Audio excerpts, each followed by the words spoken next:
இயேசு நிகழ்த்திய சரீர அதிசயங்களை ஆய்வு செய்தோம் என்றால், அவரால் வியாதியிலிருந்து மீட்கப்பட்டவனுக்கு சாகும் வரை வேறு நோயே வரவில்லையா?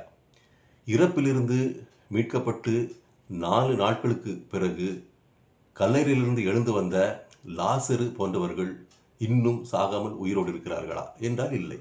எனவே உடல் ரீதியான கண் பார்க்கும் உலக பிரகாரமான அற்புதங்களினால் மட்டும் இயேசுவை அடையாளப்படுத்துவதும் அதை மட்டுமே ஊழியத்தில் முன்னிலைப்படுத்துவதும் வீண்.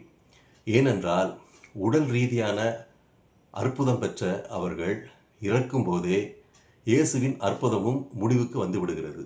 ஒருவேளை அவரால் அற்புத சுகம் பெற்றவன் அந்த அற்புதத்தின் மூலம் இன்று வரை வாழ்ந்து வருகிறான் என்றால், அவன் மூலம் இயேசு இன்றும் ஜீவிக்கிறார் என்று கூறலாம்.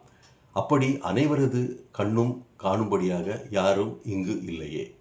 அப்படியானால் இயேசு இன்றும் செயல்படுகிறார் என்பதற்கான அடையாளம்தான் என்ன